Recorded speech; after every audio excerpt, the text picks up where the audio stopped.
እያንዳንዱ ሰገጤነት ደግሞ በጣም ነው የሚገርመው። የዘረፋ ወንጀል ፈጽመው ለማምጣት የሞከሩ ተጠርጣሪዎች በቁጥጥር ስር ውለው ምርመራ እየተጣራ እንደሚገኝ አዲስ አበባ ፖሊስ አስታወቀ ይላል። ይህ ትናንትና የፌዴራል ፖሊስ ልብስ ለብሰው ልጅቷን መኪና ሊነጥቁ የነበሩት ሰዎች ጉዳይ ማለት ነው። ተጠርጣሪዎቹ የጸጥታ አካል የሚመስል የደንብ ልብስ በመልበስ የዘረፋ ወንጀል ፈጽመው በቁጥጥር ስር የዋሉት ጥቅምት 11 ቀን 2018 ዓ.ም በቦሌ ክፍለ ከተማ ወረዳ 14 ጃክሮስ ተብሎ በሚጠራው አካባቢ ነው።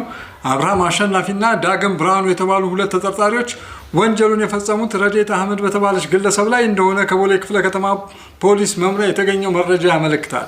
የግል ተበዳይ በአቃቂ ቃሊቲ ክፍለ ከተማ ወረዳ 3 ልዩ ቦታው አባ ሳሙኤል 140 ሰፈር ተብሎ በሚጠራው አካባቢ የሚገኝ የንግድ ሱቋን ዘግታ በመውጣት የሰሌዳ ቁጥር ኮድ 2B 88595 አዲስ አበባ የሆነ ተሽከርካሪ እያሽከረከረች ስትጓዝ ከጥቂት ሜትሮች ጉዞ በኋላ እንዳስቆሟት ታውቋል።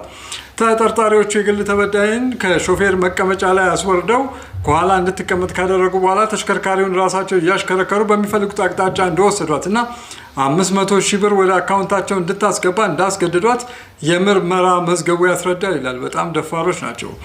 የግል ተበዳይ የተጠየቀችውን ያህል ገንዘብ እንደሌላት ስትገልጽላቸው በወቅቱ በእጇ ይዛ የነበረውን 8700 ብር ጥሬ ገንዘብና 2 ሞባይል ስልኮችን ዘርፈው እሷን ካስወረዱ በኋላ መኪናውን እየነዱ በተቃራኒ አቅጣጫ ተጉዘው ለማምለጥ ሲሞክሩ ከሌላ ተሽከርካሪ ጋር የተጋጭተው የትራፊክ አደጋ ደርሰዋል። ከአደጋ በኋላ ከተሽከርካሪው ወርደው በመሮጥ ሰው ቤት ገብተው ሊሰወሩ ቢሞክሩም ሳጅን ፋንታውን አለምነህ በተባለ የአዲስ አበባ ፖሊስ ሞተረኛ ትራፊክና በህብረተሰቡ ትብብር ከነ ኤግዚቢቱ በቁጥጥር ስር ውለዋል። ግለሰቦቹ ከጸጥታ አካል ጋር ተመሳሳይነት ያለው የደንብ ልብስ ይልበሱ እንጂ የጸጥታ አካል እንዳልሆኑ መረጋገጡንና ከወንጀሉ ጋር ተያይዞ ተጨማሪ ምርመራ እየተካሄደ መሆኑን የአዲስ አበባ ፖሊስ ጠቅላይ መምሪያ ገልጿል። የጸጥታ አካል በመምሰልና ተመሳሳይነት ያለው የደንብ ልብስ በመልበስ ወንጀል የሚፈጽሙ ግለሰቦች ሊያጋጥሙ እንደሚችሉ ህብረተሰቡ ተገንዝቦ አጠራጣሪ ሁኔታዎች ሲያጋጥም ለሚመለከተው የጸጥታ አካል ጥቆማና መረጃ በመስጠት ትብብር እንዲያጠናክር የአዲስ አበባ ፖሊስ ጠቅላይ መምሪያ ጥሪ አቅርቧል ይላል። ሌቦች ሌቦች ሌቦች! አረ ምን አድርጉ ነው የምትሉን?